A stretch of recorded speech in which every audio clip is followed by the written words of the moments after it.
And good morning, everyone. Francois here from the Lego Makeup Build channel. Did get some interesting news from Nifliz. I sent them a video of my concerns with the gear. They said, perfectly normal. It's going to start working right after step 516, which is pretty handy because we're on step 513 at the moment. So looking forward to getting to that step. We'll see how well it works. And that step is really, we're going to be mounting this onto the rest of the built chassis. So that's going to be pretty exciting. Probably a bit frustrating, but exciting nevertheless. So with that, guys, I'm going to put you on hold for a second. We're going to get started, and we'll see you on the back side of this video. Talk to you in a bit. Thank you.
here's a half hour I won't get back.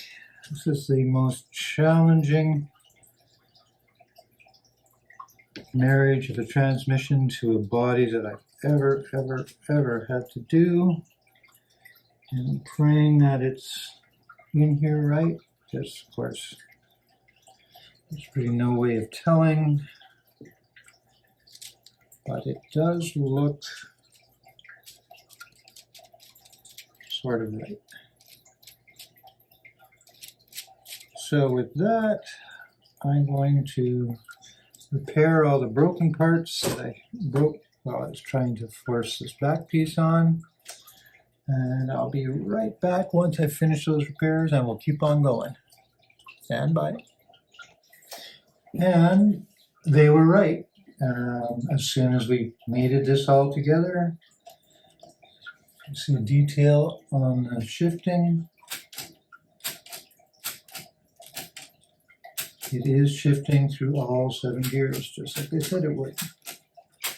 So, as we're continuing on this build, just a note, this is a very challenging build.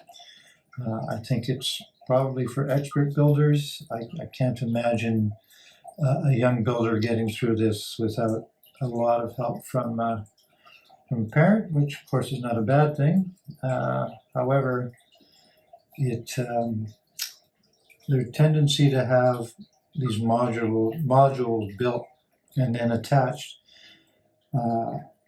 creates such a challenge, because in this case there was about 12 more pins that all had to be aligned all at the same time. And the worst of it is there were connections that were on wobbly posts that they would bend instead of supporting. So probably write them a note and suggest that in their future builds that they put a bit more structure before they start adding parts to it. But having said that, that's my mid-video comment. I'll just put you on pause for a sec, and we'll get on going on the next build, or the next part of the build.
place to stop. Another one of my favorite parts of building these supercars is building the engine block. And it looks like we've got a V12 going into this bad boy. So after a rather interesting part of the build, getting the tranny installed, actually getting it to work, which again I'm kind of amazed, but you know I shouldn't be. It's all working well. We're going to get back to the motor in our next block. So with that, again, thank you for watching. Really appreciate the thumbs up. You guys who subscribed to the channel, thank you so much. Thumbs up and comments. What would you like to see next? I am thinking of changing the music for the back half, so but that's a little ways away yet. We have 2 more bags of bag number 4. I think bag number 5 has another half dozen or 8 bags, and then we start working on the back end of the car. So again, with that, I don't want to jump too far ahead, and we'll see you on the backside. Thanks, guys.